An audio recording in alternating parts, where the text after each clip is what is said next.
তোরা জানিস আমাদের এই যে লেকচার সিরিজ হচ্ছে, তার উদ্দেশ্য কি? তার প্রথম উদ্দেশ্যই হচ্ছে যে যেসব সাবজেক্ট তোদের এখনো পর্যন্ত অজানা, সেই সব সাবজেক্ট সম্বন্ধে তোদের জানানো, যাতে তোরা তথ্যাভিজ্ঞ অর্থাৎ ইনফর্ম ডিসিশন নিতে পারিস তোদের কেরিয়ার সম্বন্ধে। যেসব সাবজেক্ট তোরা পড়ছিস সেসবে তো তোদের আগ্রহ কিছু কিছু তৈরি হয়েছে, কিন্তু যেসব সাবজেক্ট তোরা জানিস না এখনো পর্যন্ত, অজানা তোদের, এগুলো যদি আমরা খানিক খানিক জানিয়ে দিতে পারি, তাহলে সেসব সাবজেক্ট তোদের আগ্রহ হতে পারে এবং সেই অনুযায়ী তোরা তোদের কেরিয়ারটাকে চুজ করতে পারিস ভবিষ্যতে। আগে দুটো খুব সুন্দর ক্লাস নিয়েছে সুজিত গুহ, তাতে আমরা সারা ভারতবর্ষ কি করে চলে, কি কি ইন্ডাস্ট্রি আছে, চলতো, চলে এবং চলবে, সেগুলো আমরা ভালো করে বুঝতে পেরেছি। সেগুলো আমরা ইউটিউবে আপলোডও করে দিয়েছি, যার যখন দরকার হবে সে তখন সেটা দেখে নিতে পারবে, যখন তার ব্যান্ডউইডথ ভালো আসবে, নেটওয়ার্ক ভালো আসবে। এইবারে আমাদের যেটা শুরু করা হচ্ছে সেটা হচ্ছে কম্পিউটার, কম্পিউটার অ্যান্ড বিয়ন্ড, অর্থাৎ কম্পিউটার, সাধারণ কম্পিউটার বলা হচ্ছে, এবং ভবিষ্যতে কি হতে যাচ্ছে বা কি জিনিস বেশি প্রাধান্য লাভ করছে মার্কেটে, এবং তোরা কি কি পড়লে, কিভাবে পড়লে তোদের এই কম্পিউটারের লাইনে একটা ভবিষ্যৎ করে তুলতে পারবি, তারও একটা রূপরেখা তোদেরকে দেওয়া হবে। আর এবার আমি মিজানুরের কথা বলি। মিজানুর মোল্লা আমাদের অবেদ ফাউন্ডেশনের 2012 সাল থেকে বৃত্তি পায়। এখন সে অবেদের অফিসের থেকে, বঙ্গবাসী কলেজ থেকে 86% নম্বর পেয়ে কম্পিউটার সায়েন্সে গ্রাজুয়েট হয়েছে, এবছরই হয়েছে। সে এখন প্রাথমিকভাবে প্রেজেন্ট করবে, তারপর আমি কিছুটা প্রেজেন্ট করব, শেষকালে সে আবার বলবে। মিজানুর, তুই এবার শুরু কর।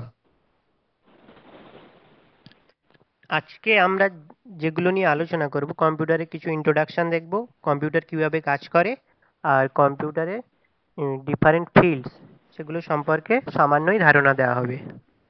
প্রথমে আমাদের কম্পিউটার সম্পর্কে জানতে গেলে আমাদের জানা উচিত কম্পিউটার মানে কি। কম্পিউটার শব্দটি ল্যাটিন শব্দ কম্পিউটারে থেকে এসেছে, যার অর্থ কাউন্ট বা কম্পিউট। এছাড়া তুমি যদি কম্পিউটার শব্দটি দেখো, তাহলে তার ভিতরে দেখবে কম্পিউট শব্দটি আছে, যার অর্থ গণনা করা। এখন যে গণনা করতে পারে সেই কম্পিউটার। আমরা গণনা করতে পারি, তাহলে আমরাও কি কম্পিউটার? হ্যাঁ, আমরা কম্পিউটার। আমরা হলাম হিউম্যান কম্পিউটার। এখন তোমার মনে হতে পারে, যেহেতু আমরা গণনা করতেই পারতাম, তাহলে আমাদের কম্পিউটারের দরকার বা কেন হলো? হ্যাঁ, আমরা গণনা করতেই পারি, আগেও পারতাম, এখনো পারি। আমরা কেন কম্পিউটার ইউজ করি? তার কয়েকটা কারণ হলো, দেখো, আমরা যে ক্যালকুলেশন করি, একটু জটিল ক্যালকুলেশন হলে আমরা অনেক ভুল করি এবং সেই ক্যালকুলেশন করতে অনেকটা সময় নিই। কিন্তু কম্পিউটার খুব তাড়াতাড়ি এবং নির্ভুলভাবে সেই ক্যালকুলেশনগুলো করে দেয়। এছাড়া আমরা একই কাজ বারবার করতে গেলে আমাদের একটা বিরক্তি ভাব আসে, কিন্তু কম্পিউটার কখনো বিরক্তি ভাব প্রকাশ করে না। এখন আমরা যদি কম্পিউটার বলি, তাহলে আমাদের চোখের সামনে একটা ছবি ভেসে ওঠে। সেটা অনেকটা এরকমই দেখতে।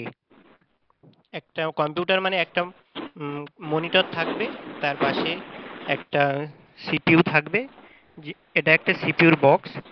এর ভিতরে একটা ছোট্ট সিপিইউ থাকে, একটা মনিটর থাকবে এবং একটা মাউস থাকবে। এর একটা নাম আছে, ডেস্কটপ। এখন আমরা কি কি ধরনের কম্পিউটার দেখি? আমরা ল্যাপটপ দেখি, ফোন দেখি, ট্যাব দেখি এবং ডেস্কটপ দেখি। এখন এদের সবগুলোই কম্পিউটার। এদের বিভিন্ন বৈশিষ্ট্য আছে, কোনোটাতে একটু বেশি কাজ করতে পারি, কোনোটা কম। এবং আমাদের কম্পিউটারে যেরকম উইন্ডোজ অপারেটিং সিস্টেম আছে, আমাদের ফোনে আছে অ্যান্ড্রয়েড অপারেটিং সিস্টেম। এবং অপারেটিং সিস্টেম অনুযায়ী এবং তাতে কি কি পার্টস আছে, তাতে কি কি সফটওয়্যার ইউজ করা যায়, সেই অনুযায়ী এক একটা কম্পিউটার এক এক ধরনের কাজ করে। আচ্ছা, আমাদের কম্পিউটারের ভিতরে মেনলি দুটো পার্টস থাকে, একটা হার্ডওয়্যার এবং একটা সফটওয়্যার। হার্ডওয়্যার কি না, যেগুলো আমরা হাত দিয়ে টাচ করতে পারি। যেমন দেখো, আমরা monitor, keyboard, printer, mouse CPU cabinet, এর ভিতরে মাদারবোর্ড এবং র্যাম থাকে। তোমরা জানো র্যাম কি জিনিস, যে কম্পিউটারে র্যাম বেশি হলে কম্পিউটার খুব তাড়াতাড়ি কাজ করে, ফাস্ট হয়। তোমার ফোনেও ইউজ করেছো, দেখেছো যে র্যাম বেশি হলে সেটা তাড়াতাড়ি কাজ করে। এবার সফটওয়্যার কি, যেগুলোকে ছোঁয়া যায় না, আমরা হাত দিয়ে টাচ করতে পারি না, এবং কম্পিউটার হার্ডওয়্যার ছাড়া সফটওয়্যারের কোনো অস্তিত্বই নেই। ঠিক আছে, আমরা দু ধরনের সফটওয়্যার দেখতে পাই, একটা হলো অ্যাপ্লিকেশন সফটওয়্যার এবং একটা সিস্টেম সফটওয়্যার। সিস্টেম সফটওয়্যার কি না, আমাদের অপারেটিং সিস্টেম, যেমন আমাদের কম্পিউটারে Windows operating system, Windows 7, Windows 10, আর আমাদের ফোনে থাকে অ্যান্ড্রয়েড অপারেটিং সিস্টেম। আর তেমনি আরেকটা আছে লিনাক্স, লিনাক্স অপারেটিং সিস্টেম বা ইউনিক্স অপারেটিং সিস্টেম, আরেকটা বিখ্যাত হ্যাঁ, অপারেটিং সিস্টেম। একে বলে, এগুলোকে বলে সিস্টেম সফটওয়্যার। হ্যাঁ, আরও একটা অপারেটিং সিস্টেম আছে, সেটা হলো অ্যাপেলের ম্যাক ওএস, ম্যাক অপারেটিং হ্যাঁ, সিস্টেম। সেটা অ্যাপেলের যে কম্পিউটার আছে সেগুলোইতে ইউজ হয়। এবার আমাদের অ্যাপ্লিকেশন সফটওয়্যার কি কি আছে, আমাদের ক্রোম, এই অবেদা ইংলিশ, এটাও একটা অ্যাপ্লিকেশন সফটওয়্যার। এবার দেখো, এটা হলো মাদারবোর্ড।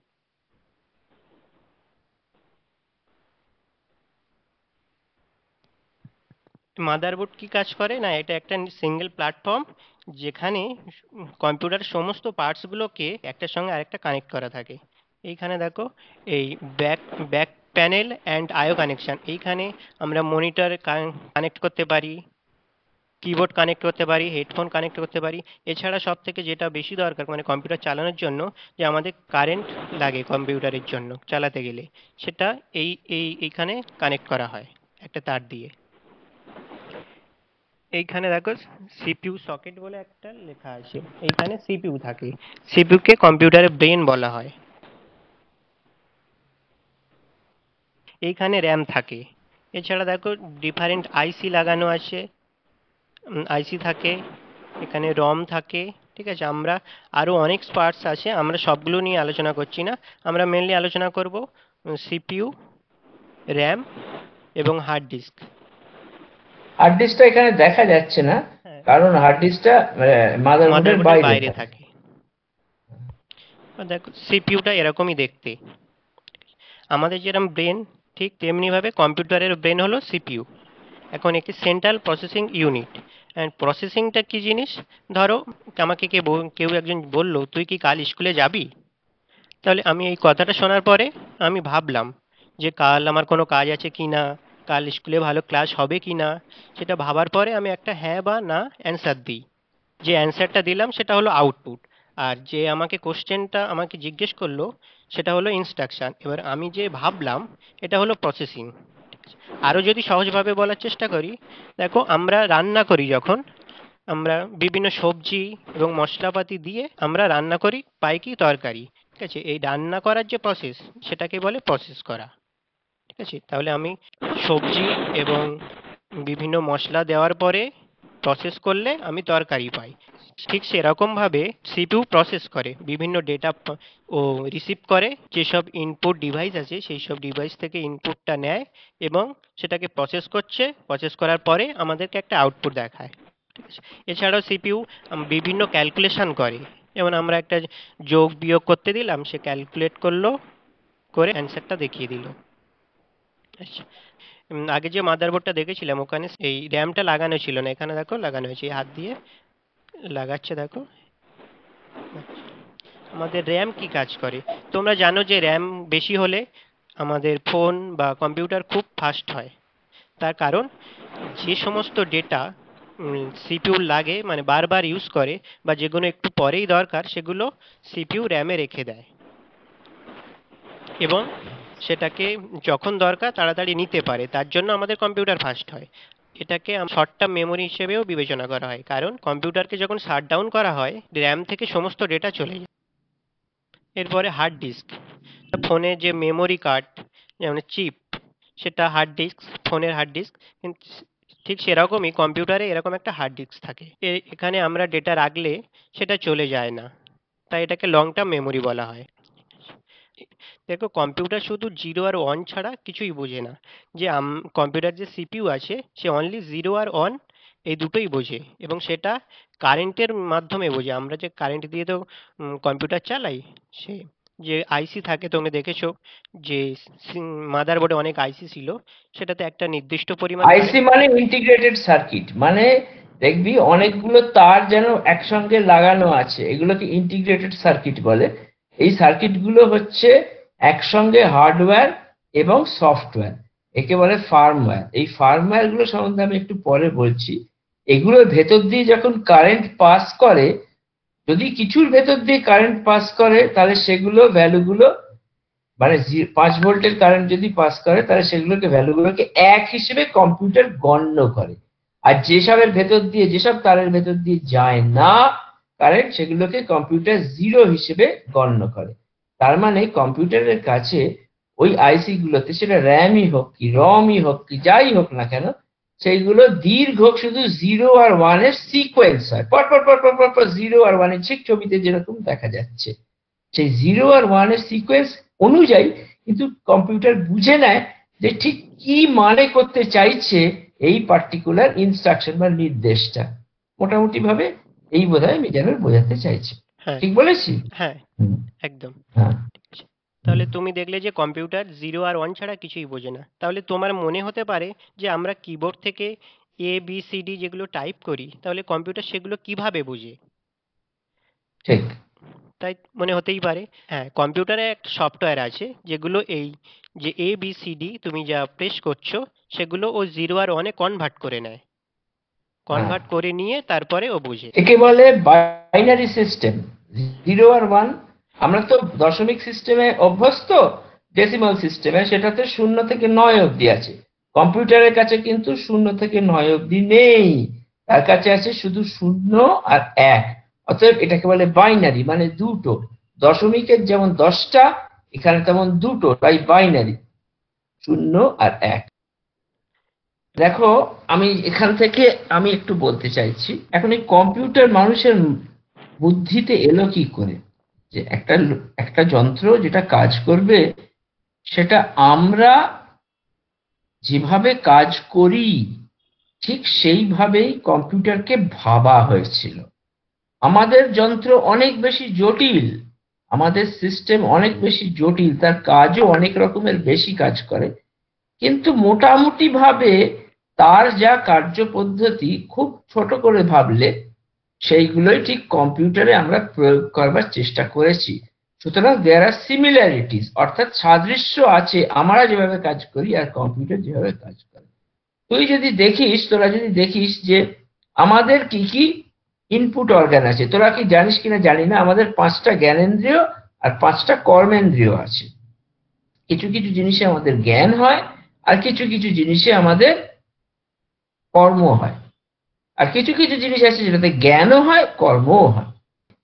তার মধ্যে হিউম্যান ইনপুট অর্গান, তার মানে আমাদের যে অঙ্গ প্রত্যঙ্গ গুলো আছে তার মধ্যে কিছু কিছু ইনপুট আছে, মানে ভেতরে ঢোকে।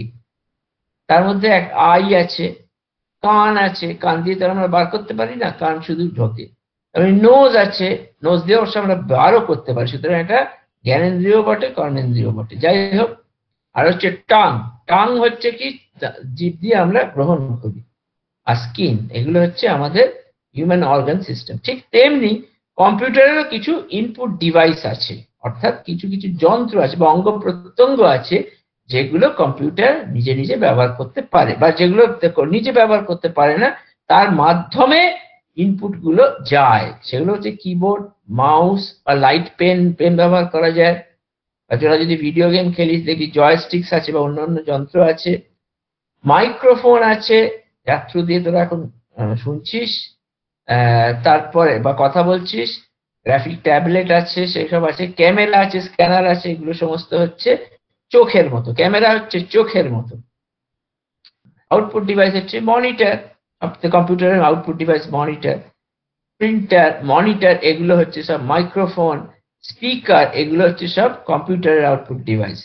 তেমনি আমাদের আউটপুট অর্গান হচ্ছে ফেস আর ডিফারেন্ট অর্গান, এগুলো হচ্ছে সব আমরা, তা দিয়ে আমরা কাজ করি বা বাইরে কিছু প্রকাশ করি। এগুলো হচ্ছে কর্মেন্দ্রিয়, আগের গুলো হচ্ছে মূলত জ্ঞানেন্দ্রিয়।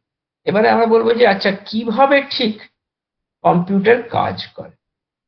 তোরা র্যাম শুনেছিস, রম শুনেছিস, হার্ড ডিস্ক শুনলি, অনেক কিছু শুনলি। এবার সেইগুলো কিভাবে একত্র হয়ে কাজ করে সেটা ভালো করে বুঝতে হবে। ধর আমরা শুয়ে আছি, রাত্রির বেলা শুয়ে আছি, আমি সকালবেলা উঠলাম। সকালবেলা উঠে প্রথম কাজটা কি করি? প্রথমে আমাদের বোধ হয় যে আমরা কোথায় আছি, তাই তো? আমরা কোথায় আছি? হ্যাঁ, আমরা আজকে আমার বাড়িতে, ঘরে নেই, আজকে আমরা বন্যা সাফুইয়ের ঘরে আছি, বন্যা সাফুই আমাকে রেখেছিল, রাত্রিবেলা মাংস টাংস খেতে দিয়েছে, এইসব বোধ হয় প্রথম। তারপরে কি বোধ হয়? তারপরে বোধ হয় যে আমার হাত আছে, পা আছে, এই সব বোধগুলো তারপরে আসে। প্রথমে সূক্ষ্ম, তারপরে স্থূল। সূক্ষ্ম ভাবটা কি? সূক্ষ্ম ভাবটা হচ্ছে আমি কোথায় আছি। স্থূল ভাবটা কি? আমার হাত আছে, পা আছে, হ্যাঁ, এইসবের সার আসে। তার আগে কিন্তু অসার ছিল সে। তারপরে আমরা তৃতীয় কাজটা কি করি? আমরা আগে ঘড়িটা দেখি, কোন সময়টায় আমরা উঠলাম। এটা আমরা এই তিনটে জিনিস যেন আমরা করবই, এর থেকে আমাদের কোনো মুক্তি নেই। ঠিক তেমনি কম্পিউটারও তিনখানা কাজ, এই তিনটে কাজই একটু অন্য ফর্মে, একটু অন্য আকারে, প্রকারে, কিন্তু এই তিনটে কাজই করে। প্রথমে সে কি করে? সে একটা সেলফ টেস্টিং করে। যেই পাওয়ার অন হলো, পাওয়ারটা দেয়া হলো, সে ঘুম থেকে জাগলো, তখন সে পাওয়ার অন সেলফ টেস্টিং, একে বলে POST বা পোস্ট। আমরা যেরকম সেলফ টেস্টিং করলাম, আমরা কোথায় আছি এটাকে দেখে নিলাম, আমাদের হাত পা আছে কিনা দেখে নিলাম, ঠিক সেইরকম ভাবে কম্পিউটারও ভাবে।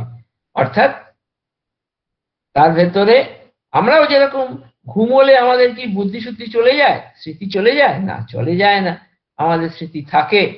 তেমনি আমাদের বুদ্ধি শুদ্ধি চলে যায় না, তাও যায় না, আমাদের ব্রেনও থাকে। ঠিক তেমনি কম্পিউটার বন্ধ করে দিলেও কম্পিউটারের ব্রেন কিন্তু যায় না, কম্পিউটারের ব্রেন দিব্যি থাকে। কি চলে যায়? তার র্যাম চলে যায়, র্যামে যে ইনফরমেশনটা ছিল সে সেটাকে চলে গেছে। রমের কি যেতে যায় না, রম তো বেঁধে দেওয়া আছে, বেঁধে ওখানে থেকে যায়। তাহলে কি চলে যায়? শুধু র্যামের ডেটাটাই চলে যায়। ঠিক আমাদেরও তাই হয়।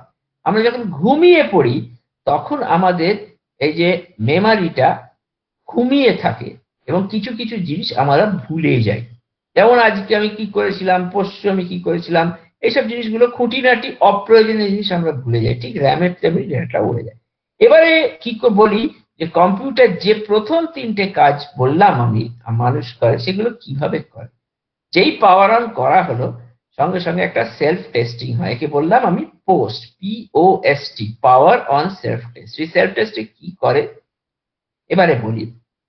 যে কম্পিউটারে তোরা হার্ডওয়্যার শুনলি, সফটওয়্যার শুনলি, আর একটা যন্ত্র আছে, যন্ত্র ঠিক বলবো না, সেটা হার্ডওয়্যার আর সফটওয়্যার একত্রে আছে, সেটাকে ছোঁয়াও যায়, আবার একই সঙ্গে সেটা সফটওয়্যার।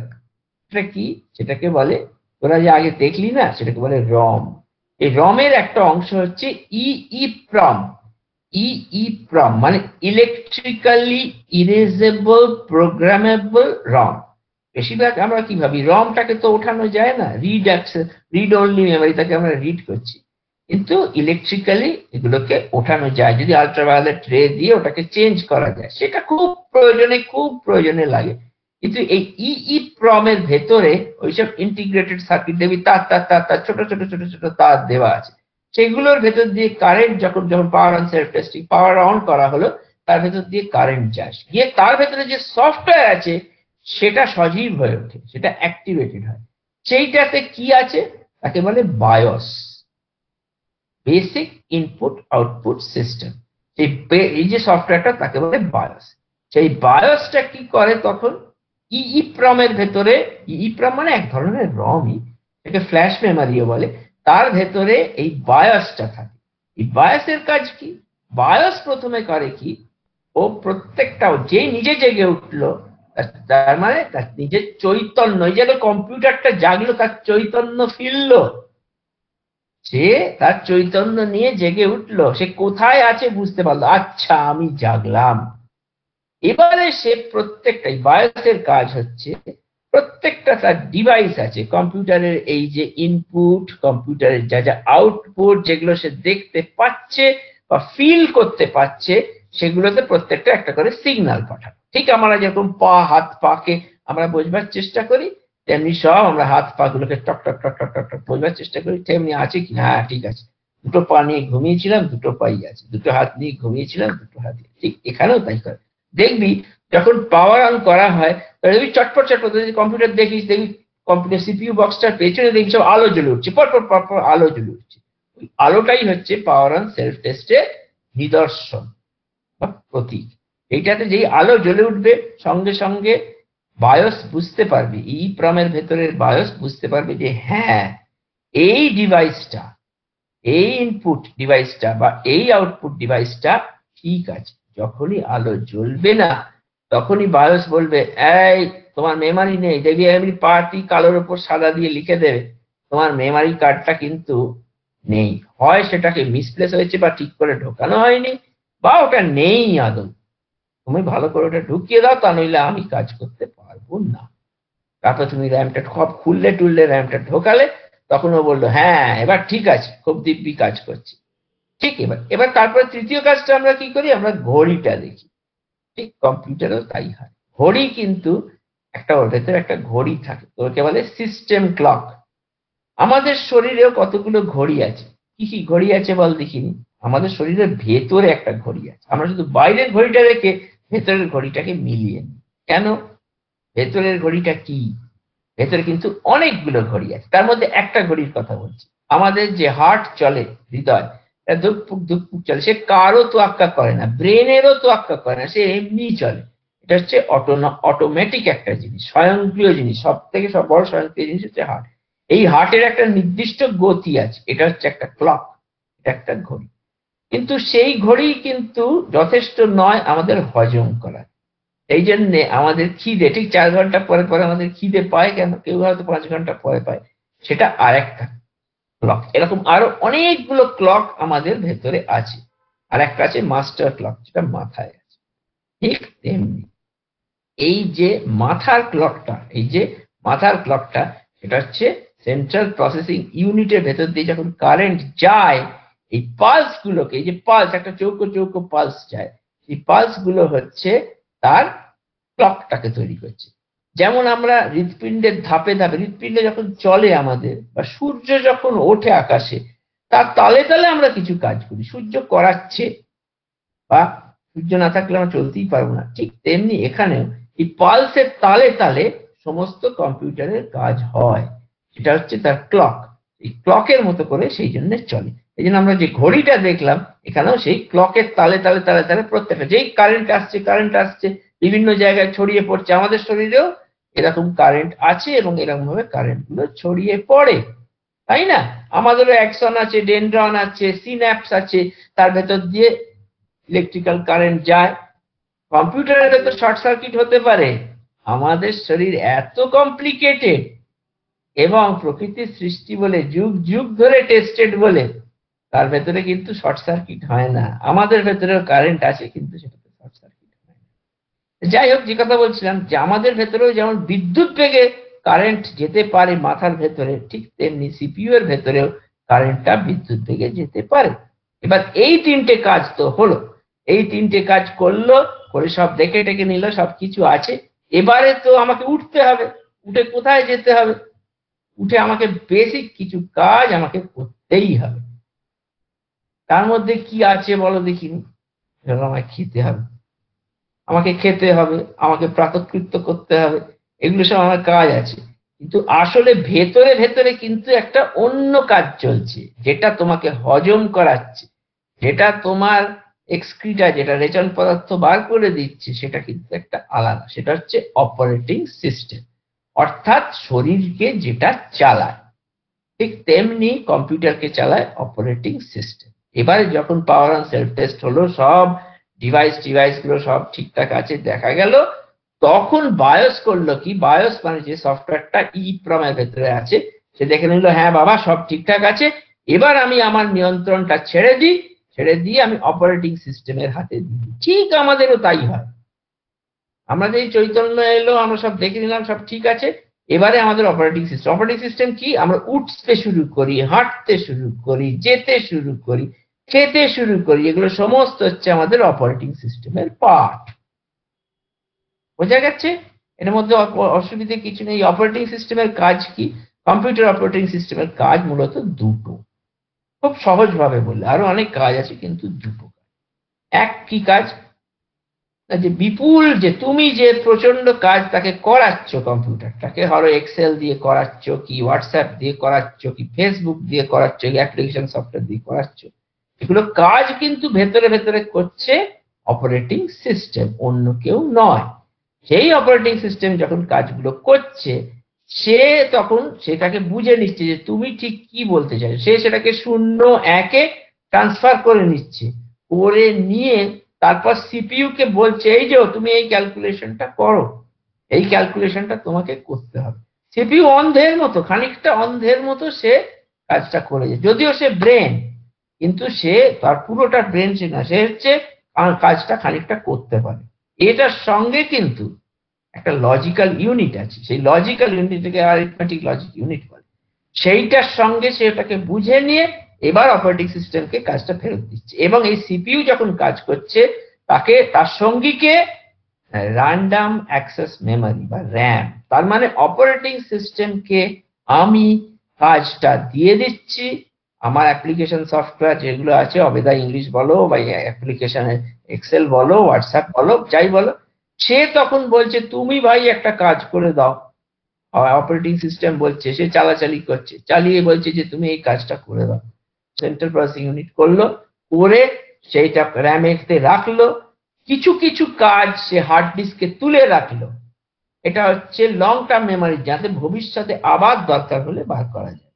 শর্ট টার্ম মেমোরি যেটা, সেটা র্যামে সেটাকে খানিকটা ঢুকিয়ে রাখলো, সেটা তার নিজের প্রয়োজনে বারবার বারবার ব্যবহার করছে বলে তাড়াতাড়ি ব্যবহার করার জন্য ওটা করছে। আর আসল জিনিসটাকে যদি দরকার হয় ভবিষ্যতে, যেরকম তোমার অ্যাপ্লিকেশন সফটওয়্যার বলেছে সেই অনুযায়ী সে হার্ড ডিস্কে লিখে রাখছে। মোটামুটি ভাবে এইরকম ভাবে এটা চলছে। এটা ছাড়া তার একটা বড় কাজ আছে, একটা কাজ হচ্ছে তার হাউস কিপিং। আমাদের ঘরের যে কাজগুলো আমরা করি না, ধরো একটু ঘর মুছে দিলাম, এগুলো বাইরে থেকে কেউ এসে করে দেয় বা আমরা নিজেরাই করি।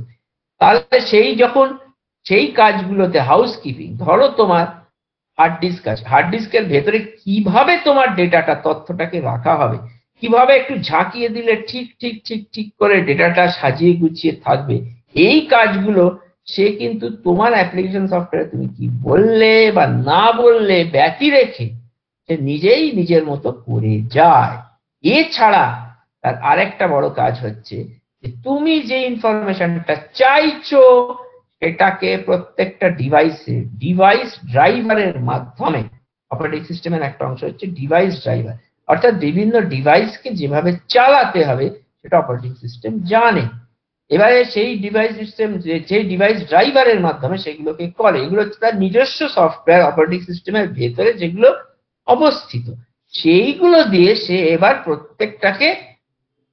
প্রত্যেকটা ডিভাইসে পাঠাতে শুরু করে। তুমি একটা একটা মেসেজ করেছো হোয়াটসঅ্যাপে, সেই মেসেজটা অপারেটিং সিস্টেমের কাছে গেল, সে গিয়ে বললো যে তাতে কিছু কম্পিউটিং হলো, যদি বা কম্পিউটিং করার দরকার হয়।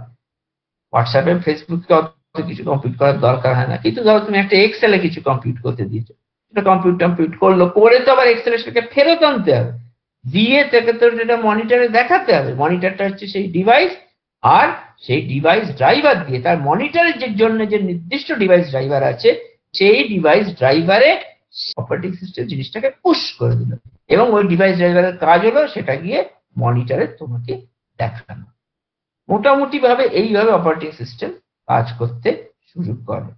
তার মানে তুমি খুব ভালো করে দেখো, তুমি হচ্ছে একটা ইউজার, তুমি যখন একটা কম্পিউটারের ভেতরে ঢুকছো এই যে ছবিটায়, তখন তোমার সিস্টেম সফটওয়্যার আছে, যার মধ্যে একটাকে আমি বললাম বায়োস, আর একটা হচ্ছে অপারেটিং সিস্টেম যেমন উইন্ডোজ এইগুলো, আরেকটা হচ্ছে অ্যাপ্লিকেশন সফটওয়্যার। অ্যাপ্লিকেশন সফটওয়্যার হচ্ছে এক্সেল, যেগুলো বাইরে থেকে ঢোকানো হয়েছে ওখানে।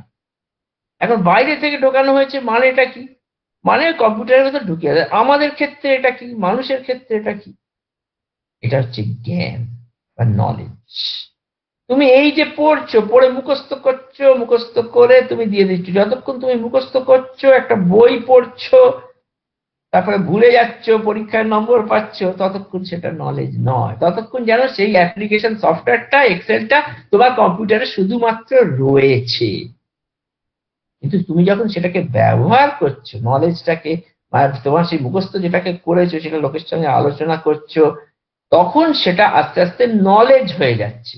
এবং যখন সেটা নলেজ হয়ে যাচ্ছে, জ্ঞান হয়ে যাচ্ছে, ঠিক তেমনি অ্যাপ্লিকেশন সফটওয়্যার গুলো তুমি যখন ব্যবহার করছো, একটা কর্ম করছো, একটা কাজ করাচ্ছ, করতে করতে করতে করতে কম্পিউটার সেগুলোকে শিখে নিচ্ছে, তার ভেতরে কম্পিউটার কাজ হচ্ছে, তখন তোমার ভেতরে একটা নলেজ তৈরি হচ্ছে। ঠিক তেমনি ওটার ভেতরে অ্যাপ্লিকেশন যদি কাজ করে, অ্যাকচুয়াল কাজটা কিন্তু অ্যাপ্লিকেশন সফটওয়্যারই করে। হ্যাঁ, সেটা হচ্ছে নলেজটা হচ্ছে অ্যাপ্লিকেশন সফটওয়্যার।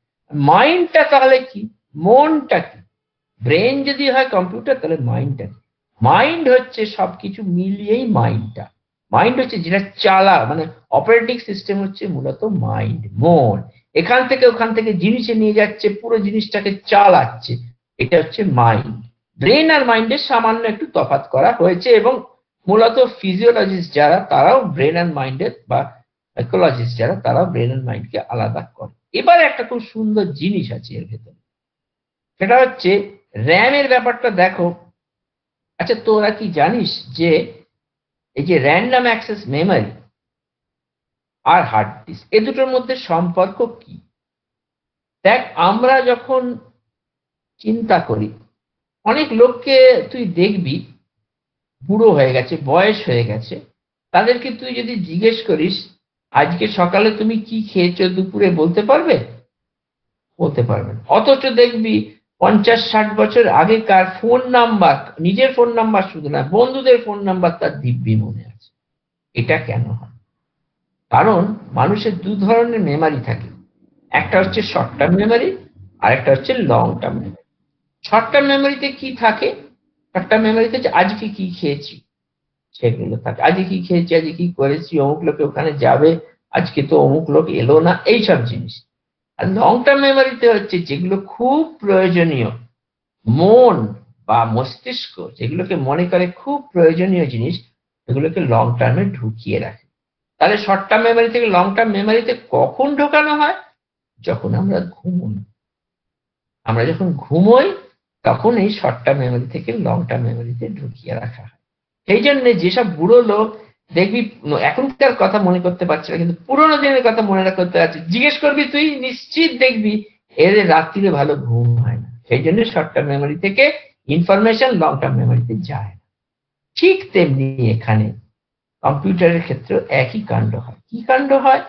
না, ওদের যখন কম্পিউটারে যখন র্যামে থেকে ডেটাটা থাকে, র্যামে ডেটা থাকে, সেটাকে হার্ড ডিস্কে অর্থাৎ লং টার্ম মেমোরিতে, অর্থাৎ শর্ট টার্ম মেমোরি থেকে লং টার্ম মেমোরিতে রাখতে হয় প্রয়োজনীয় ইনফরমেশন, যাতে ভবিষ্যতে সেখান থেকে রিট্রিভ বা এক্সট্রাক্ট বা টেনে আনতে পারে, টেনে এনে দরকার মতো দেখাতে পারে। যেমন তুই এক্সেল এর ধর একটা ফাইল, তোরা এক্সেল ব্যবহার করেছিস কিনা জানি না, যদি করে থাকিস তাহলে তোরা এক্সেল এর একটা ফাইল হয়তো তোরা করে রেখে দিয়েছিস, সেই ফাইলটা তুই দেখতে পাচ্ছিস, সেই ফাইলটা নিশ্চয়ই কম্পিউটারের ভেতরে কোথাও আছে। তুই যে ফর্মে কম্পিউটারে ফাইলটাকে দেখছিস, সে ফর্মে কিন্তু ফাইলটা আদৌ নেই, সেটা শূন্য আর একে আছে, তুই অন্যভাবে দেখছিস। তার মানে ওই জায়গাটাকে, ওটাকে পুরোটা মেনটেন করা এবং তোর কাছে সেইভাবে তুই যাতে বুঝতে পারিস সেইভাবে প্রতিভাত করা বা তোর কাছে ঠেলে দেওয়াটা, এটা হচ্ছে অপারেটিং সিস্টেমের কাজ। এবং সেটা করেও হার্ড ডিস্ক থেকে এনে, কিন্তু র্যাম থেকে এনে করে না। র্যাম যেই কম্পিউটার ঘুমোলো, র্যাম চলে গেল। অতএব এইভাবে শর্ট টার্ম মেমোরি এবং লং টার্ম মেমোরি আমাদের যেরকম আছে ঠিক সেইভাবে করা হয়। এই পর্যন্ত বলে এবার দেখ নিচের দিকে কি আছে। এটা সফটওয়্যার হলো, নিচের দিকে আছে সিপিইউ, র্যাম আর ইনপুট আউটপুট, যেগুলো নিয়ে আমরা কথা বলেছি। এই বলে আমি আবার মিজানুরের কাছে আমি ফিরিয়ে দিচ্ছি। অভিষেক স্যার, আমি সুমিত বলছি, একটা কথা হ্যাঁ বলবো? হ্যাঁ, বল বল। হ্যাঁ, খুব সুন্দর লাগলো। খালি আমার একটা কথা মনে হলো যে আমরা গত সেশনে দেখেছি বেশিরভাগ স্টুডেন্টই বায়োলজির প্রতি খুবই আগ্রহ, তাই না? হ্যাঁ হ্যাঁ। অনেকেই ডাক্তার হতে চায়। তো তো তো আপনার এই মানে ইয়েটা শুনে, এই হ্যাঁ। কথাগুলো শুনে আমি তো মনে হলো বায়োলজি ক্লাস করছি। তো তার মানে আমরা এটাই বুঝতে পারছি, বায়োলজিটা ভালো করে জানলে আমরা কম্পিউটার সায়েন্সও নিতে পারবো।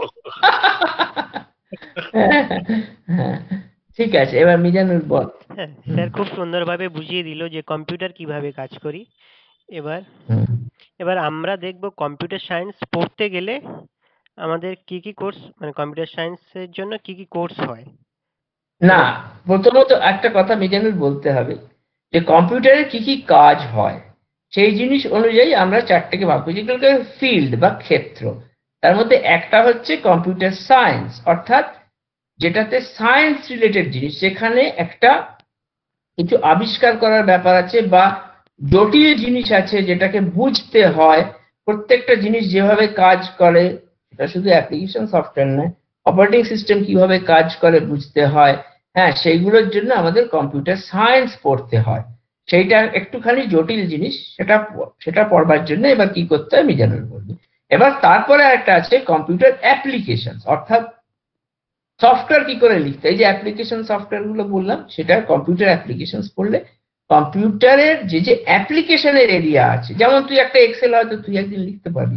আমরা যেমন কম্পিউটার অ্যাপ্লিকেশন এর এখন, আমি অবশ্য কম্পিউটার সায়েন্স পড়েছিলাম, কিন্তু কম্পিউটার অ্যাপ্লিকেশন এর জন্য করেছিলাম বলে আমি কিন্তু এই অবেদা ইংলিশটাকে ঘটাতে পেরেছি।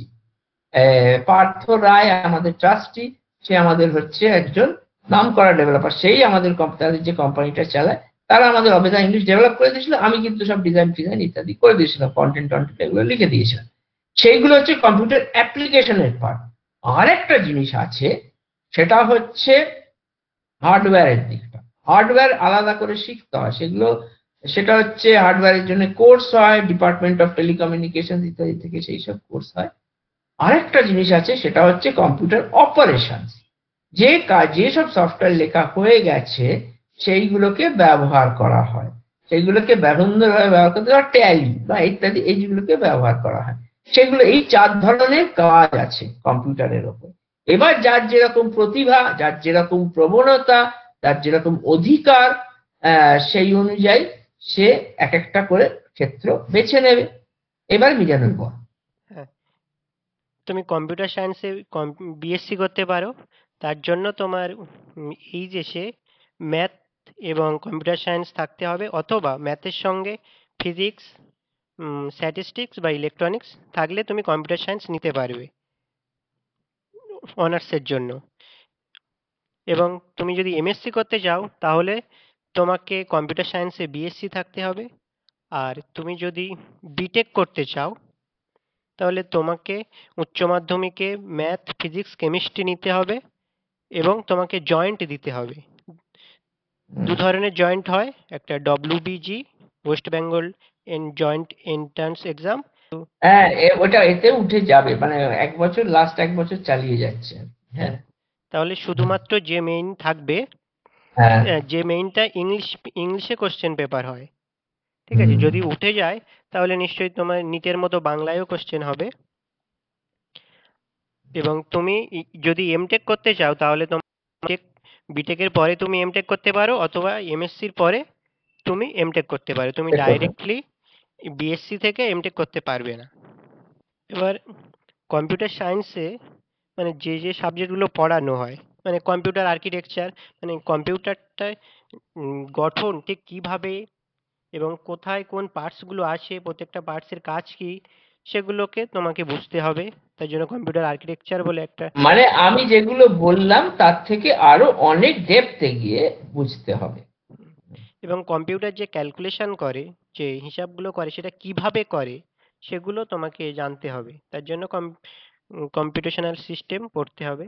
এছাড়া machine learning, artificial intelligence and robotics আছে। মেশিন লার্নিংটা কি না, আমরা যেরকম শিখি ঠিক মেশিনকে এরকমভাবে শেখানো যায়।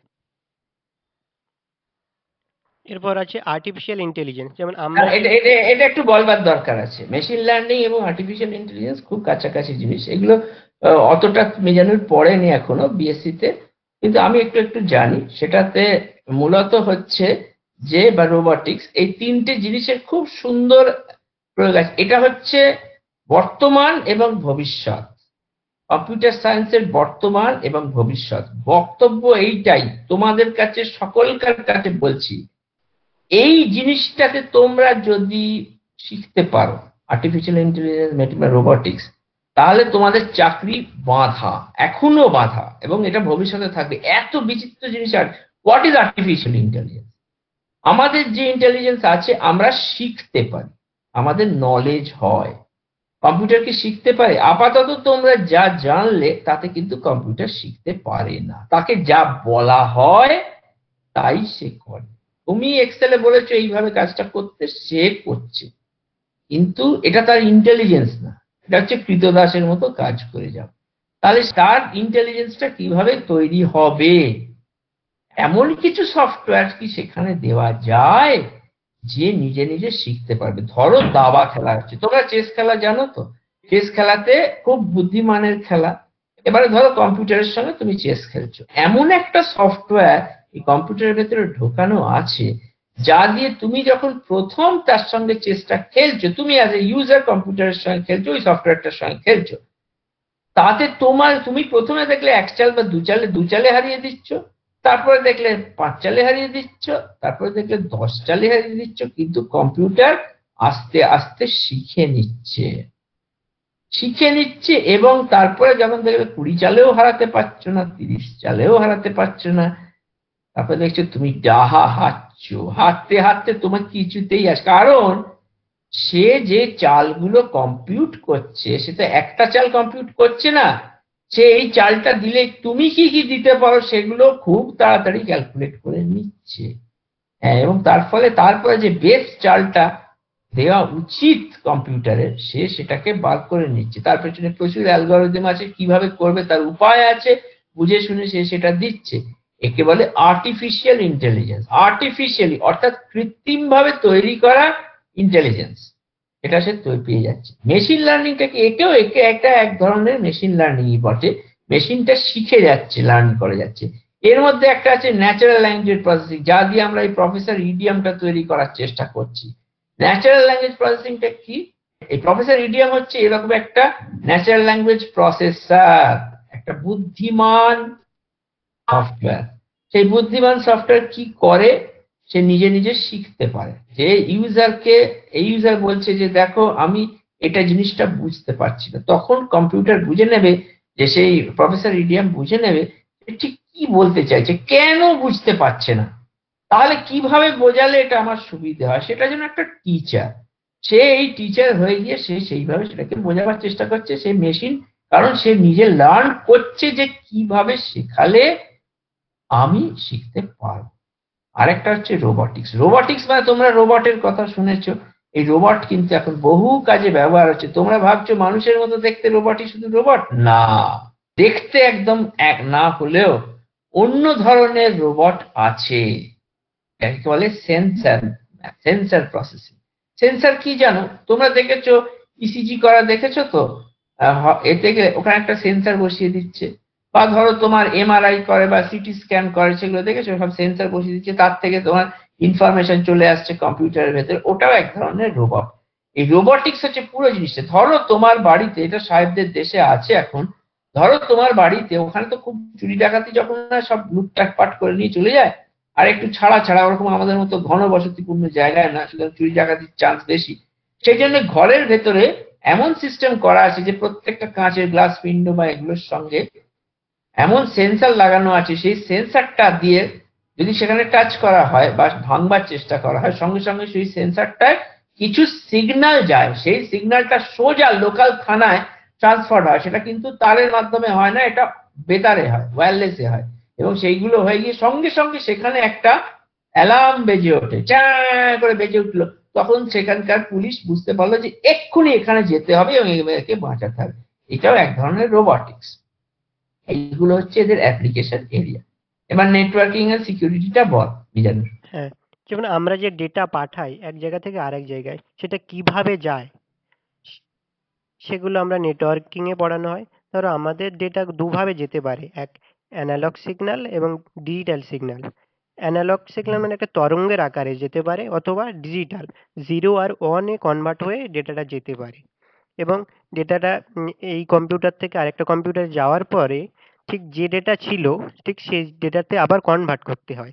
সেটা কিভাবে করা হয় সেগুলো আমরা নেটওয়ার্কিং পড়লে জানতে পারি। এবং জানতে পারো প্যাকেট ফর্ম। আচ্ছা, এইখানে একটা বক্তব্য আছে, সেটা হচ্ছে যে নেটওয়ার্কিংটা কিন্তু হতে পারে আকাশে আকাশে, বাতাসে বাতাসে, অথবা তারের মাধ্যমে, ওয়্যারের মাধ্যমে হতে পারে, আবার ওয়্যারলেস হতে পারে। এই যে তোমার ডেটাটা আসছে, এই ডেটাটা কিন্তু অনেকটা ডেটাই আসছে বিনা তারে, বেতারে আসছে। আমাদের যে বড় বড় সার্ভার, যেখানে হার্ড ডিস্ক আর কি, বড় বড় হার্ড ডিস্ক গুলো আছে, গুগলের নিজস্ব হার্ড ডিস্ক গুলো আছে, সে তো আর তুমি যখন একটা ইনফরমেশন চাইছো সঙ্গে সঙ্গে সে প্রসেস করে দিচ্ছে, কিন্তু তো কি এত ফাস্ট করে না, সে আগে অনেকটা কাজ করে রাখে। যাই হোক, তার বড় বড় সার্ভার সেই সব ডেটাকে রেখে দেয় আগে কাজ করে। তুমি যেই চাইছো সেই সার্ভার গুলো কোথায় আছে বলতে আমেরিকায় আছে। তা তুমি সেই সব আমেরিকা থেকে সার্ভারের ডেটা তুমি কয়েক সেকেন্ডের মধ্যে এখানে নিয়ে চলে আসছো। তার মানে সেগুলো আসছে মূলত প্রশান্ত মহাসাগর পেরিয়ে। এটা বুঝতে হবে, এটার মধ্যে একটা অদ্ভুত ব্যাপার আছে। এই এত দ্রুত, এত ভারী ইনফরমেশন ওইখান থেকে এইখানে আসছে, এটা ভাবো দেখিনি। এবং এটা হচ্ছে এক ধরনের নেটওয়ার্কিং, এবং 7টা লেয়ার সব তোমরা পরে বুঝবে। ঠিক আছে, বল, চালা। এবার আমাদের বিভিন্ন প্রবলেম সলভ করার জন্য বিভিন্ন অ্যালগরিদম পড়তে হয় এবং সেই অ্যালগরিদমটাকে অ্যানালিসিস করতে হয়, কতটা টাইম লাগছে, সেই টাইমটা কমানো যায় কি না, কমিয়ে অন্যভাবে লেখা যায় কি না, সেগুলো আমাদের শিখতে হয়। অ্যালগরিদম মানে হচ্ছে যে পরপর স্টেপস লেখা। অর্থাৎ আমি যেভাবে একটা কাজ করব ভাবি, আমি ধরো মনে মনে আমি তো কিছু কাজ করব ভেবেছি, আচ্ছা এটার পর ওখানে যাব, ওখানে যাব। কিছু কিছু কাজ আমাকে ভাবতে হয় না, কারণ রোজ করতে করতে করতে করতে আমি জানি আমাকে উঠতে হবে, হেঁটে যেতে হবে, গিয়ে ওখানে খাবারটা আসে নিতে হবে, নিয়ে আর ঘরে আসতে হবে, ঘরে একটা কাগজ পাততে হবে, বা থালা পাততে, ইয়ে পাততে হবে, টেবিল পাততে হবে, তার উপর রাখতে হবে, নিয়ে খেতে হবে। এটা আমাকে কোনো ভাবতে হয় না, কিন্তু এটা একটা অ্যালগরিদম। মানে পরপর পরপর যে কাজগুলো আমরা করব, কিছু কিছু ক্ষেত্রে আমাকে ভাবতে হয়। যেমন হচ্ছে তোমার ক্ষেত্রে, এই যে দীপান্বিতা মেয়েটি ফোন করলো, কিভাবে স্যার গুগল মিটে ঢুকবো আমি বুঝতে পারছি না, আমি কখনো গুগল মিটে ক্লাস করিনি। তাহলে কি, এটা তার কাছে একটা অ্যালগরিদম। সে জানে না কিভাবে জয়েন করতে হয়। সে ঢুকলো, ঢুকে দেখলো আচ্ছা এখানে জয়েন বাটনটা আছে, এটাই পরে আমি জয়েন বাটনটা পরপর করবো। হলো না, না হলে কি করতে হবে, না হলে আমাকে আবার এই জায়গায় ফিরে যেতে হবে, আবার জয়েন করার চেষ্টা করতে হবে, দেখতে হবে কি দেখতে হবে, আমার ইন্টারনেট ভালো আছে কিনা, ইন্টারনেট ভালো নেই বলে হতে পারে। এরকম এইগুলোকে বলে বিভিন্ন ধাপ। এবং সেই ধাপগুলো খুব সরল পথেই যে চলে, সরল রেখায় চলে তা নয়, কিন্তু একা বেঁকা হয়ে যেতে পারে। এইগুলোকে বলে অ্যালগরিদম। একই কাজ 3-4 রকম অ্যালগরিদমে করা যেতে পারে, এবং সে কোনটা ভালো, কোনটা সেই অ্যালগরিদমে ভালো, সেগুলোকে অ্যানালিসিস করা এবং তাকে ইমপ্রুভ করা, সেটাই ও বলতে চাইছে analysis and improvement of algorithm. তারপর চলো। এরপর আছে ডেটাবেস ম্যানেজমেন্ট সিস্টেম। ধরো আমাদের প্রচুর ডেটা, যেমন বিভিন্ন কোম্পানি থেকে, কোম্পানি বা আমাদের গভর্নমেন্টের প্রচুর ডেটা, সেই ডেটাগুলো কিভাবে রাখা হবে এবং সেই ডেটা ঠিক সময় মতো পাওয়া এবং যতটুকু দরকার ঠিক ততটুকু পাওয়া। ঠিক, এই কথাটাই খুব গুরুত্বপূর্ণ। এটা মানে মিজানুর খুব ভালো বলেছে পয়েন্টটা। এটা হচ্ছে, দেখো আগে যখন আমাদের ব্যাংকিং সিস্টেম ছিল, যখন কম্পিউটার ছিল না, ব্যাংকে গিয়ে কি করতে হতো বলতো? ব্যাংকে গিয়ে লাইনে দাঁড়াতে হতো। লাইনে দাঁড়িয়ে ধরো তুমি, তোমার একটা খাতা, তোমার একটা খাতা আছে, সেই খাতাটা ওখানে আছে, তাতে তোমার সব তুমি কি কি ট্রানজাকশন করেছো, কবে কি টাকা হিসাব বার করতে হতো। এবং যে ব্রাঞ্চে তোমার টাকা আছে সেখান থেকেই তোমাকে টাকাটা তুলতে হতো। এবার ধরো তুমি, সেইটা ছাড়া তোমার কোনো উপায় নেই, তুমি সেখান থেকেই তোমাকে টাকা তুলতে হবে, এবং টাকা তুলে নিয়ে সেই খাতায় যদি আপডেট না করা হয়, পরে তুমি কি আবার টাকা তুলে নিয়ে চলে আসতে পারো, তখন ওদের মাথায় হাত তোমাকে খুঁজে বেড়াবে ইত্যাদি হিসেবে ঝামেলা। যখন কম্পিউটারটা চলে এলো, তখন যেহেতু ডেটাবেস সিস্টেম আছে, ডেটাবেস ম্যানেজমেন্ট সিস্টেম আছে, এবং যেটুকু ইনফরমেশন তোমার ইনফরমেশন, আর খাতায় কি সবাইকার ইনফরমেশন, কোথা থেকে কি খুঁজে বার করবে জানেন। কিন্তু তুমি যখন ডেটাবেস ম্যানেজমেন্ট সিস্টেম আছে এবং ডেটাবেসটাকে, অর্থাৎ ডেটাটাকে খুব সুন্দরভাবে গুছিয়ে তুলে রাখা আছে, এবং সেটা একটা অ্যাপ্লিকেশন সফটওয়্যার দিয়ে, ব্যাংকিং সিস্টেম সফটওয়্যার দিয়ে সেটাকে খুব সুন্দরভাবে তোমার অংশটুকু খালি তুলে এনে তোমাকে দেখিয়ে দিল, দেখো তোমার এত টাকা আছে, তুমি এর থেকে বেশি টাকা তুলতে চাইছো, তুমি কিন্তু তুলতে পারবে না। এটাই হলো ডেটাবেস ম্যানেজমেন্ট সিস্টেমের প্রয়োজনীয়। হ্যাঁ, এরপরে বলো আছে মিজান। Software engineering. ধরো একটা সফটওয়্যার তৈরি করতে, সেটা কিভাবে করব, কোন স্টেপের পরে কোন হুম, স্টেপ করব হ্যাঁ এবং ঠিক। হুম, কিভাবে করব, সেগুলোকে অ্যানালিসিস করা হয়। সফটওয়্যার ইঞ্জিনিয়ারিংয়ে সেগুলো শেখানো হয়। এরপর আছে বাহ, প্রোগ্রামিং ল্যাঙ্গুয়েজ। আমাদের উম, ধরো এই যে আমাদের যে বিভিন্ন সফটওয়্যার তৈরি করছি, সেটা আমরা প্রোগ্রামিং ল্যাঙ্গুয়েজ ইউজ করি। তোমার কম্পিউটার সায়েন্স বা কম্পিউটার অ্যাপ্লিকেশন যাই পড়ো না কেন, তোমাকে কম্পিউটার প্রোগ্রামিং শিখতে হবে। কম্পিউটার প্রোগ্রামিং কি না, একটা ল্যাঙ্গুয়েজ যেটা কম্পিউটার বোঝে। এবং আমাদের যেরকম ল্যাঙ্গুয়েজ আছে, মানুষের ল্যাঙ্গুয়েজ যেমন বাংলা, ইংলিশ, ঠিক কম্পিউটারের বিভিন্ন ল্যাঙ্গুয়েজ আছে, যেমন C, C plus plus, Java, Python.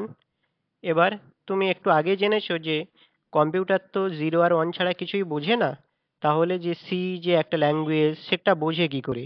সেটা বোঝানোর জন্য কম্পিউটারকে কনভার্ট করে দিতে হয় জিরো ওয়ানে। যে ল্যাঙ্গুয়েজে আমরা যা কিছু লিখি সেটাকে কম্পিউটারে কনভার্ট করে, মানে কম্পিউটারকে কনভার্ট করে দিতে হয় জিরো আর ওয়ানে। এবং সেটার জন্য বিভিন্ন সফটওয়্যার আছে। যেমন আমরা যদি সি প্রোগ্রামিং করি, মানে কোনো প্রোগ্রাম লিখি, তাহলে তাতে আমাদের সি কম্পাইলার ইউজ করতে হয়। সে কম্পাইলার কি কাজ করে? প্রথমে ল্যাঙ্গুয়েজ আমরা যে প্রোগ্রামটা লিখলাম সেটাতে কোনো ভুল করলাম কিনা সেটা চেক করে।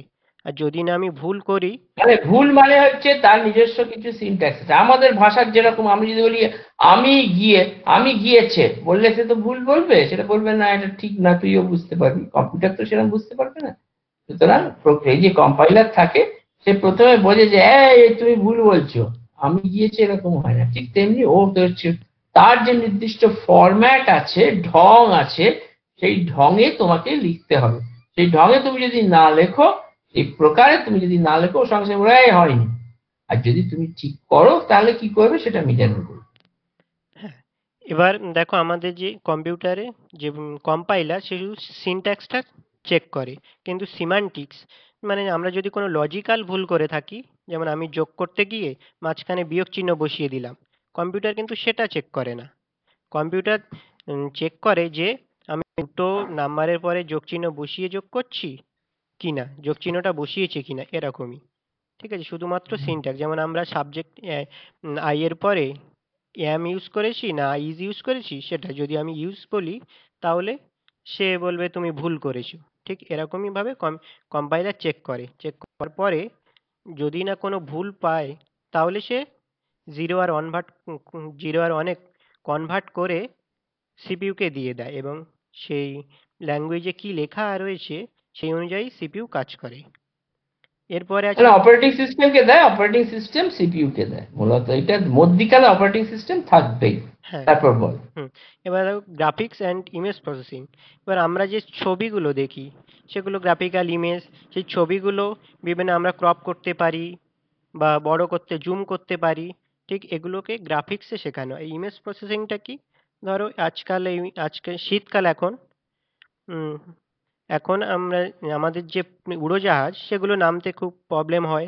ইমেজ প্রসেসিংয়ে কি করা হয় না, সেই ছবিগুলোকে তুলে নিয়ে কুয়াশাটাকে সরিয়ে দিয়ে তা দেওয়ার পরে ছবিটা কি পাওয়া যাবে, এরকম যে কাজ, মানে ইমেজটাকে প্রসেস করে অরিজিনাল ছবিটা পাওয়া, সেরকম কাজগুলো ইমেজ প্রসেসিংয়ে করা হয়। মানে মূলত ও যেটা বলতে চাইছে সেটা হচ্ছে যে যদি কুয়াশাটা না থাকতো তাহলে প্লেনটা কোথায় নামতো, এইটাকে বুঝে নেওয়ার জন্য আগে একটা ইমেজ, মানে প্লেনের ইমেজ আছে, তার পাশে কুয়াশার ইমেজ আছে, এবার সেই কুয়াশাটাকে সরিয়ে দেওয়া। এই ইমেজ প্রসেসিং এর আরেকটা জিনিস উদাহরণ হচ্ছে, তোরা ক্রিকেট খেলা দেখেছিস তো, যখন থার্ড আম্পায়ার এলবিডব্লিউ দেয় তখন বলটা কোথায় পড়েছে আগে দেখে। উইকেটে কিন্তু লাগেনি বলটা, কিন্তু ওইটা কোথায় লাগতে পারে, সেই ইমেজটা কি হতে পারে, সেইটা বুঝে নিয়ে সেই ইমেজটাকে প্রসেস করে দেখলো যে হ্যাঁ এইটাকে, সুতরাং যা হতে পারে এরকম। বা এখন তুই দেখেছিস ইমেজ প্রসেসিং একটা খুব সুন্দর উদাহরণ আছে। তুই একটা ছবি, তুই জগদীশ বোসের ছবি দিয়ে গুগলে সার্চ দে, গুগল বলে দেবে যে এটা জগদীশ বোসের ছবি। কি করে বুঝবে? না, ওর কাছে জগদীশ বোসের ছবি আছে, শুধু তাই নয়, ও প্রত্যেকটা বিন্দু বিন্দু বিন্দু করে যে ছবিটা দিয়েছিস, ইমেজটা দিয়েছিস, সেগুলোকে ও পার্স করতে পারে, অর্থাৎ সেগুলোকে ও তুলে রাখতে পারে। এবং তার যে আপেক্ষিক ভেদ, মানে একটা কম একটু বেশি, একটা মানে আলোর আলোর আলোর কম বেশি, সেই অনুযায়ী সে পুরো ইমেজটাকে সে একটা প্রসেস করে রেখে দেয়, একটা নাম্বারে, বিভিন্ন নাম্বারে কনভার্ট করে। সেইটার সঙ্গে সে জগদীশ বসে বা অন্য সমস্তকে মেলাতে শুরু করেছে, মিলিয়ে দেখছে যে হ্যাঁ দুটো মিলেছে, সুতরাং এটা জগদীশ বোস হওয়ার চান্স। তুই যদি আঁকা ছবিও দিস তাহলেও বুঝে নেবে যে হ্যাঁ এটা হচ্ছে জগদীশ বোসের ছবি। এইটা বলতে চাইছে ইমেজ প্রসেসিং এর মাহাত্ম্য। হ্যাঁ, তারপর বল। তারপর মানুষ কিভাবে কম্পিউটারের সাথে ইন্টারাক্ট করে সেগুলো অপারেটিং সিস্টেমের মাধ্যমে সেগুলো এখানে আমাদের শিখতে হয়। ঠিক আছে? তারপর একটা বল এবার। এরপরে কম্পিউটার অ্যাপ্লিকেশন পড়তে গেলে দু ধরনের কোর্স হয়, একটা বিসিএ এবং এমসিএ। তোমাকে প্রথমে বিসিএ করতে হয়, তারপরে এমসিএ। বিসিএ করার জন্য তুমি ডাইরেক্টলি মাধ্যমিক পাস করার পরে কম্পিউটার অ্যাপ্লিকেশন পড়তে পারো, কিন্তু একটা অনেক স্কুলে কম্পিউটার অ্যাপ্লিকেশন থাকে না। সেই হিসেবে তুমি যদি উচ্চ মাধ্যমিকের পরে কম্পিউটার অ্যাপ্লিকেশন নিয়ে পড়তে চাও, তাহলে তোমাকে এইচএসে কম্পিউটার ম্যাথটা থাকতেই হবে, তাহলে তুমি ম্যাথ। কম্পিউটার অ্যাপ্লিকেশন নিতে পারবে। আর অনেকে এটা কম্পিউটার অ্যাপ্লিকেশনটাকে আর্টসের সাবজেক্ট হিসেবে মনে করে। তুমি এটা আর্টসের সঙ্গেও পড়তে পারো, আবার সায়েন্সের সঙ্গেও পড়তে পারো। ঠিক। এবার এমসিএ করতে গেলে আমাদের ওয়েস্ট বেঙ্গলে একটা এক্সাম দিতে হয়, WBJECA, West Bengal joint entrance for computer application. Computer MCA করতে গেলে তুমি ডাইরেক্ট বিসিএ এর পরে করতে পারো, অথবা তুমি কম্পিউটার সায়েন্সে বিএসসি করে করতে পারো, বা ম্যাথ অনার্স নিয়ে বিএসসি করার পরে করতে পারো, বা ফিজিক্স অনার্স কোনো একটা অনার্স করার পরে তুমি এমসিএ করতে পারো। ঠিক আছে? তাহলে তোমাকে এমসিএ করার জন্য তোমাকে জেকাতে পাস করতে হবে, এবং জেকাতে বসতে গেলে তোমাকে ম্যাথে 60% নাম্বার থাকতে হবে। বাহ। হ্যাঁ, এবার প্রোগ্রামিং ল্যাঙ্গুয়েজ, কম্পিউটার অ্যাপ্লিকেশনেও প্রোগ্রামিং ল্যাঙ্গুয়েজ শেখানো হয়, এটা আগে আমরা শুনেছি। এবার ওয়েব ডিজাইন এবং ডেভেলপমেন্ট, একটা ওয়েবসাইট আমরা কিভাবে ডিজাইন করতে পারি এবং কিভাবে সেটাকে আরো ইমপ্রুভ করা যায়, সেগুলো আমরা কম্পিউটার অ্যাপ্লিকেশনে। একটা অ্যাপ কিভাবে তৈরি করব, অ্যাপে কি কি ফিচার, এখানে দেখো অ্যাপ ডেভেলপমেন্ট বা ওয়েব ডেভেলপমেন্ট, এখানে দুটো পার্ট থাকে, একটা ফ্রন্ট এন্ড ডেভেলপমেন্ট আর একটা ব্যাক এন্ড। মানে এই বক্তব্য হচ্ছে যে এইটা হচ্ছে একটা সামনের দিক আছে, যেটাতে তারা বুঝতে পারে যে কি কি জিনিস করতে হবে, সেটাকেও ডিজাইন করার জন্য ছবিটা কিরকম দেখতে হবে। আর একটা হচ্ছে ব্যাক এন্ডে, মানে যারা পেছন থেকে কাজ করবে এবং ধরো এই ফর্মটাকে একটুখানি চেঞ্জ করতে চাইবে, তার জন্য একটা ব্যাক এন্ডে অ্যাডমিনিস্ট্রেটিভ কাজ আছে, সেই অ্যাডমিনিস্ট্রেটিভ কাজগুলোকে সে করিয়ে দেয়। এবার বলো সফটওয়্যার ডেভেলপমেন্ট, বলো তাড়াতাড়ি বলো, সময় নেই বেশি। হ্যাঁ, আচ্ছা আমি বলে দিচ্ছি, সফটওয়্যার ডেভেলপমেন্ট হচ্ছে বিভিন্ন সফটওয়্যারকে ডেভেলপ করা। এই যেমন অবেদা ইংলিশ আমরা তৈরি করেছি, এটা একটা অ্যাপ ডেভেলপমেন্টের পার্ট, এবং সেইটাকে আমরা তৈরি করেছি। এটা তোমরা বিভিন্ন ধরনের সফটওয়্যার আছে তারা পৃথিবীতে, একটা ব্যাংকিংকে চালাবার জন্য, একটা ব্যাংকিং সিস্টেমকে চালানোর জন্য একটা সফটওয়্যার আছে, বা তোমার ধরো আজকে ঝড় হবে কি হবে না তার জন্য মেটিওরোলজিক্যাল সিস্টেম অর্থাৎ আবহাওয়া দপ্তরের কাছে সফটওয়্যার আছে। ধরা যাক একটা কিভাবে একটা ওয়্যার হাউস থেকে কতখানি মাল যাবে তোমার দোকানে, সে বা প্রডিউস করতে গেলে একটা ম্যানুফ্যাকচারিং ইউনিটে, সেটাকে সেটার জন্যও সফটওয়্যার আছে।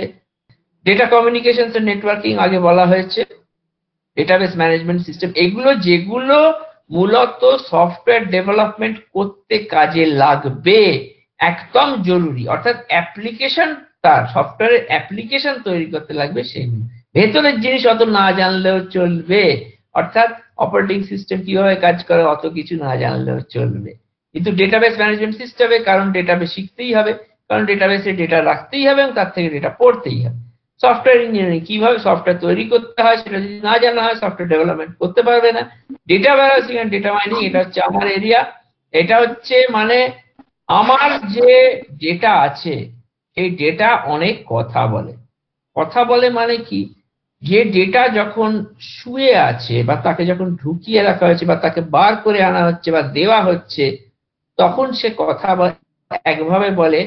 আর কথা সে কিভাবে বলে, সে যখন বলে যখন সে তার ভেতর থেকে অ্যানালিসিস করা, ডেটার ভেতরে অ্যানালিসিস করার দরকার হচ্ছে। ধরো আমার কি সেলস হয়েছে সেটা আমি জানি, আমি একটা কোম্পানি যারা বেচে, কিছু জিনিস বেচে, কিন্তু সেই সেলটা কি করে ভালো করব, কোন কোন অঞ্চলে আমার সেল হয়নি ভালো, কেন হয়নি, কি করলে ভালো হতে পারতো, আর কি করলে ভালো হলো, আগের বার ভালো হয়েছিল এবারে কেন ভালো হয়নি, এইসব জিনিসকে অ্যানালিসিস করার নাম হচ্ছে data warehousing. Data mining হচ্ছে স্ট্যাটিস্টিক্স ব্যবহার করে ডিসিশন গুলোকে প্রম্পট করা, এটা একটু জটিল জিনিস। কম্পিউটার গ্রাফিক্স নিয়ে আগেই কথা বলা হয়েছে। গ্রাফিক্স ডিজাইন বিভিন্ন ধরনের, এটা এখন বেশ ভালো ফিল্ড, অনেকেই করছে। এবং অ্যানালিসিস অফ অ্যালগোরিদম যেগুলো বললাম সেগুলোকে অ্যানালিসিস করা। আর আছে অপারেটিং বা ম্যানেজমেন্ট, সেগুলোকে 6 মাসের কোর্স হয়, সেগুলো ডিপ্লোমা হয়, সেগুলো অনেক ছোটখাটো জিনিসও জায়গাও দেয়, আবার বড় বড় জায়গায় ডিওই, ডিপার্টমেন্ট অফ ইলেকট্রনিক্স, এরাও দিতে পারে। এগুলো থেকে এমএস অফিস শেখানো হয়, ট্যালি শেখানো হয়, ম্যানেজমেন্ট শেখানো হয়। বা তুমি সাইবার ক্যাফেতে গিয়ে দেখবে সব এইসব এমএস অফিস ইত্যাদি ব্যবহার করা হয়, ডেটা এন্ট্রি অপারেটর আছে।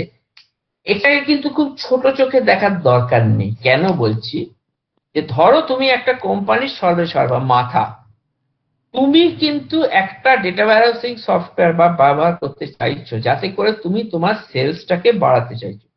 সফটওয়্যারটা তোমাকে, অ্যাপ্লিকেশন সফটওয়্যারটা তোমার, ডেটা ওয়্যারহাউসিং সফটওয়্যারটা তোমায় দিয়ে দেওয়া হয়েছে, কিন্তু তোমাকে ওটাকে সুন্দরভাবে ব্যবহার করে বুঝতে হবে যে সেলসটা কি করে ভালো হয়।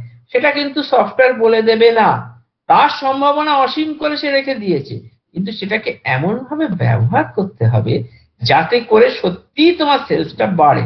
সেটার জন্য তোমাকে একটুখানি বুদ্ধিমান হতে হবে, কারণ তুমি কোম্পানির মাথা এবং কোম্পানির সব দায় দায়িত্ব তোমার সেলসের।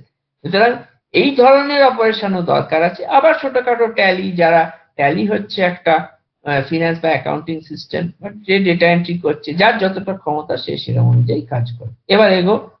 হ্যাঁ, এইখানে কিন্তু শুধুমাত্র অ্যাপ্লিকেশন গুলো ইউজ করানো শেখানো হয়, কিন্তু অ্যাপ্লিকেশন তৈরি হ্যাঁ, না। তৈরি করানো, হুম। এক্স্যাক্টলি এটাই হচ্ছে তফাৎটা, এটা বলতে ভুলে গিয়েছিলাম। এখানে অ্যাপ্লিকেশন গুলো খালি তৈরি করানো হয় না, খালি ব্যবহার করা। এগো। এবার রিপেয়ারিং, দেখো রিপেয়ারিংটা তুমি কোনো একটা ডিপ্লোমা কোর্স করে করতে পারো অথবা ইঞ্জিনিয়ারিং করে করতে পারো। আর যে কম্পিউটার যে বিভিন্ন পার্টস দেখেছো সেগুলো যদি তুমি তৈরি করতে চাও তাহলে তোমাকে একটা ইলেকট্রনিক্স ইঞ্জিনিয়ারিং পড়তে হয়। ঠিক আছে, ইলেকট্রনিক্স ইঞ্জিনিয়ারিং পড়লে তুমি পার্টসগুলো তৈরি করতে পারবে। ঠিক আছে, এবার ওই এটা সি প্রোগ্রামটা দেখিয়ে এটা করে দে।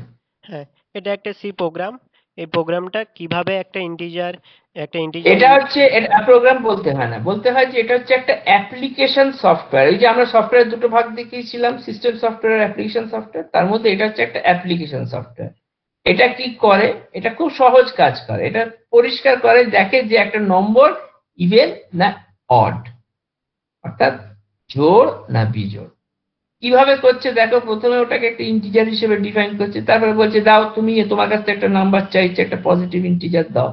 তুমি ইন্টিজার মানে কি, 1 2 3 4 এরকম একটা সংখ্যা, তুমি সেটা দিলে, এই যে স্ক্যান এফ করলো মানে তুমি কিবোর্ডে ওই নাম্বারটা দিলে, ও সেটাকে তুলে নিয়ে গিয়ে, কে নিল, ওই অ্যাপ্লিকেশন সফটওয়্যারটা প্রথমে তুললো, তুলে নিয়ে সেটা অপারেটিং সিস্টেমের কাছে দিল, অপারেটিং সিস্টেমের র্যামে রাখলো, ইত্যাদিতে রাখলো।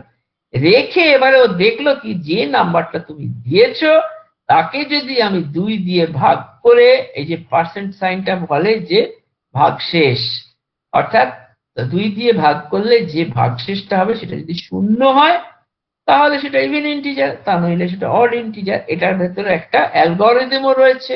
আবার এখানে প্রোগ্রামটা, অ্যালগরিদম আগে প্রোগ্রাম পরে, অ্যালগরিদমটা লেখা হয়েছে বলেই প্রোগ্রামটা হ্যাঁ, লেখা গেছে।